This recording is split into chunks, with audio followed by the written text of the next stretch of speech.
بسڵاوەوە بینەران و گوێگرانی خۆشەویستی تەلەڤیزیۆنی کۆمەڵا لەگەڵتاندا بۆ پێشکەشکردنی گەشتی هەواڵەکانی ئەمڕۆ ڕۆژی پێنجشەممە. سەرتاش بە سەردێڕی چەند هەواڵێک دەست پێ دەکەین.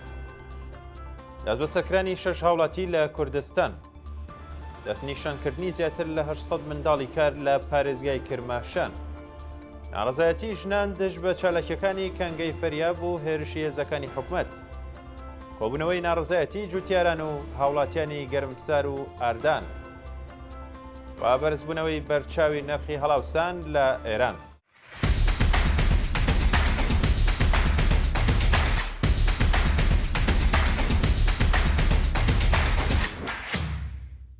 دەست بە سەرکرانی 6 هاوڵاتی لە کوردستان لە ڕۆژانی ڕابردوودا 6 هاوڵاتی لە شارەکانی شنۆ، پیرانشار، ئیلام و بۆکان لەلایەن هێزە ئەمنیەکانی ڕژێمەوە دەست بەسەر کراون. بە پێی دوایین راپۆرتەکان ڕۆژی دووشەممە 25 جۆزەردانی 1405 هەتاوی سێ شارومەندی خەڵکی شاری شنۆ بە ناوەکانی قادر و جعفەر باریکی، خەڵکی گوندی قەڵاتیان و فەرهاد ئیبراهیمزادە خەڵکی گوندی کانی ڕەش بە هێرشی هێزەکانی ئیداری ئیتلاعات بۆ سەرماڵەکانیان دەست بەسەر و ڕەوانەی گرتوخانەکانی ناوەندە ئەمنیەکان کراون. هەروەها ڕێکەوتی 23 جۆزەردان هاوڵاتیەکی دیکەی خەڵکی شاری بۆکان بە ناوی هەورام مێهرنەوایی بنکراوی سیاسی پێشوو بەبێ بەڵگەی قەزایی دەست بەسەر و هێشتا چارەنووسی دیار نییە. هاوکات دوو هاوڵاتی بەناوەکانی ئەمیر حسێن ڕۆستەمی، مێهر و ئاوات بایەزیدی خەڵکی شارەکانی پیرانشار و ئیلام لەلایەن هێزەکانی حکوومەتەوە دەست بەسەرکراون و ڕەوانەی شوێنێکی نادیار کراون. دەستنیشانکردنی زیاتر لە 800 منداڵی کار لە پارێزگای کرماشان. بە پێی دوای نامەرەکان لە ماوەی 5 ساڵی ڕابردوودا زیاتر لە 800 منداڵی کار لە پارێزگای کرماشان دەستنیشان کراون. بە وتەی مەجید دەروێشی بە پرسی گشتی بەهزیستی پارێزگای کرماشان، پرۆسەی کۆکردنەوەی منداڵانی کار لەو پارێزگایە دەستی پێکردبوو و لە مانگەکانی داهاتوودا هەوڵی دابینکردنی پێداویستیەکانی خوێندنیان دەدرێت.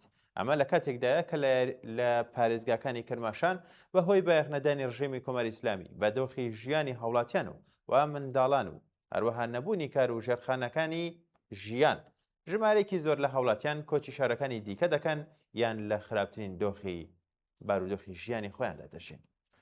ناڕزایەتی ژنان دژ بە چالاکیەکانی کەنگەی فەریاب و هێرشی هێزەکانی حکوومەت. ڕۆژی چوارشەممە 27 جۆزەردانی 1405 هەتاوی ژمارەیەک لە ژنان و دانیشتوانی گوندی پەشمووکی سەر بە شارستانی فەریاب بۆ دووەمین ڕۆژی بەردەوام دژ بە چالاکیەکان و بەهرە وەرگرتن لە کەنگەی کرومیتی پەشمووکی کۆبوونەوەی ناڕزایەتیان بڕێوەبرد.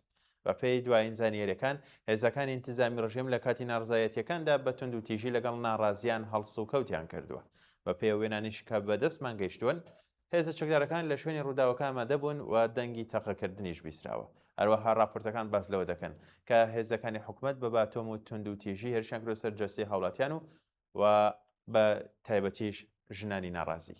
شانی باسە کە بە پێی سەرچاوەنەوە خۆیەکان لە ئەنجامی ئەو ڕووداوەدا لانی کەم 7 ژن بریندار بوون و 6 هاوڵاتی لەوانە 3 ژن دەست بە سەرکراون و بۆ شوێنێکی نادیار گواستراونەتەوە. جان لە دەستدان و برینداربوونی چەند کرێکار بەهۆی بایەخنەدانی ڕژێم بە ژیانی کرێکاران.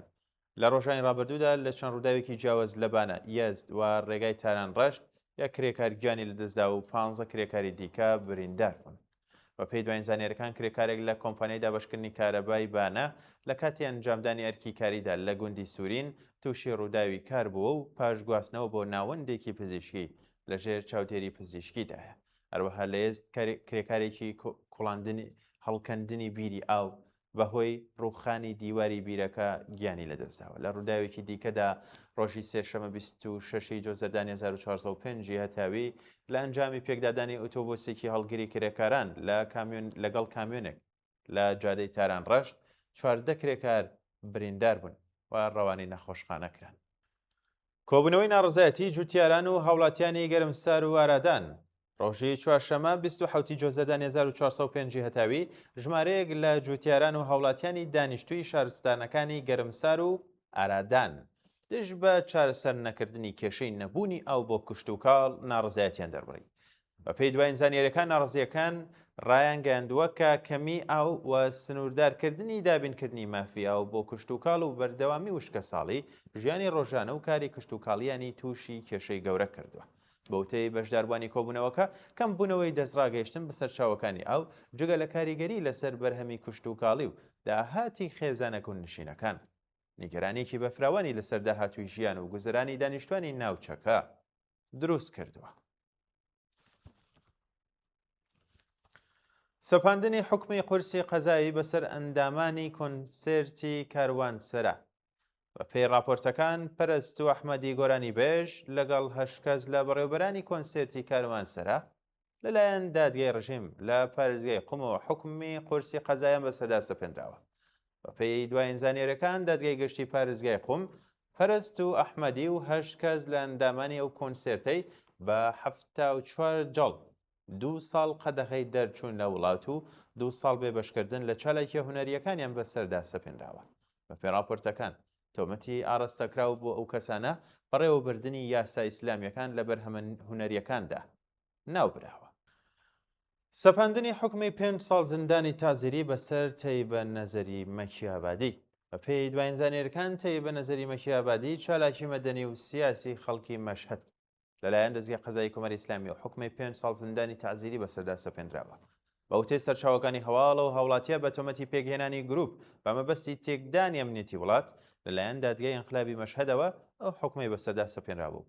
لە ڕۆژانی داهاتووشدا ڕەوانەی زیندانی وەشیرابادی مەشهەد دەکرێت. شانی باسەکە ناوبراو پێشووتر چەندین جاری دیکە بەهۆی چالاکیەکانی ڕوبەڕووی حکمی قورسی قەزایی و گوشاری ناوەندە ئەمنی و قەزایەکانی ڕژێمی کۆمەری ئیسلامی بووەتەوە. بەرزبوونەوەی بەرچاوی و نرخی هەڵاوسان لە ئێران. ناوەندی ئەمەری ئێران لە راپۆرتێکدا ڕایگەیاند کە ڕێژەی هەڵاوسانی گەشتی لە وڵات گەیشتۆتە زیاتر لە 84%. ئەوە ژاماژەیەکە بۆ بەردەوامبوونی قەیرانی ئابووری و خراپتربوونی دۆخی گوزەرانی هاوڵاتیان. بە پێی دوایین زانیاریەکان بەرزبوونەوەی نرخی هەڵاوسان کاریگەریکی ڕاستەوخۆی لەسەر ژیانی ڕۆژانەی خەڵک هەبوو بووەتە هۆی بەرزبوونەوەی بەردەوامی نرخی بەرهەم و خزمەتگوزاریە سەرەکیەکان. هەروەها زۆرێک لە خێزانەکان لە دابینکردنی پێداویستیە بنەڕەتیەکانی ژیانیاندا ڕوبەڕووی کێشە بوونەتەوە. بە پێی راپۆرتی گەیشتوو هەڵاوسانی 84% جگە لە کاریگەریە خراپابووریەکانی بووەتە هۆی دروستبوونی دڵڕاوکێی گەورە لە بازاڕ و کەمبوونەوەی بەرهەم هێنان. هۆشداری کەمی و کۆچکردنی پەرستەران لە ئێران. بە پێی دوای نامەرەکان لە ساڵانی ڕابردوودا ڕێژەی کۆچکردنی پەرستەران بۆ وڵاتانی دەرەوە بەهۆی کەمبوونی حەقدەستەکانیان بە ڕێژەیەکی بەرچاو بەرز بووەتەوە. جێگری سەرۆکی پەرستاری وەزارەتی تەندروستی ڕایگەیاندووە کە ئێران لە ئێستادا ڕوبەڕووی کەمیەکی بەرچاوی پەرستەران بووەتەوە و ئەو دۆخە لەگەڵ زیادبوونی داواکاری بۆ خزمەتگوزاریە تەندروستیەکان خراپتر بووە و ژمارەیەکی زۆر لە پەرستەران بەهۆی دۆخی کاری و مەعیشەتی وڵات بەجێ دەهێڵن یان لە کارەکەیان دەکشێنەوە. بە پێی راپۆرتەکان کەمبوونی حەقدەست لە سەرەوەبوونی کاتی کار و کەمی هێزی مرۆیی لە هۆکارە سەرەکیەکانی جێهێشتنی کار و کۆچی پەرستەران ناودەبرێ. درێژەی هێرشەکانی ئیسرائیل بۆ سەر باشووری لوبنان. بە پێی دوایین هەواڵەکان هێزەکانی ئیسرائیل بەردەوامن لە هێرشکردنە سەر ناوچەکانی باشووری لوبنان. بە پێی هەواڵی گەیشتووە ئەرتەشی ئیسرائیل بە درۆن هێرشی کردوە سەر ناوچەی میفدون لە باشووری لوبنان کە نزیکەی 2.5 کیلۆمەتر لە ناوچەی یاسایشی ژێردەستی هێزەکانی ئیسرائیل دوورە. بە پێی راپۆرتی گەیشتوو درۆنێکی دیکەی ئیسرائیل گوندی شوخینی لە نزیک میفدونی کردووەتە ئامان کە تا ئێستا هیچ زانیارێکی زیاتر سەبارەت بە ناسنامەی کوژاوەنیان قەبارەی زیانەکە بڵاو نەکراوەتەوە. شایانی باسا کە هێرشەکە لە ناوچەیەک ئەنجامدراوە کە لە سنووری ڕاستەوخۆی لوبنان و ئیسرائیل دوورترە.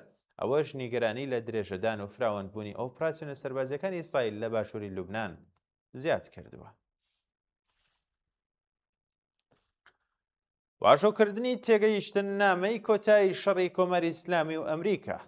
ڕۆژی هەینی 29 جۆزەردانی 1405 هەتاوی تێگەیشتن نامەی کۆتایی شەڕ لە نێوان کۆمەری ئیسلامی و ئەمریکا لە شوێنی بورگنشتاکی نزیک شاری لوسێرن لە سوئیس واژۆ دەکرێت. بە پێی دوایین زانیاریەکان ئەو شوێنە بەهۆی هەڵکەوتەی جوگرافی و سنوورداربوونی دەستڕاگەیشتن بۆ دابینکردنی ئاسایشی واژۆکردنی تێگەیشتن نامەکە هەڵبژێردراوە.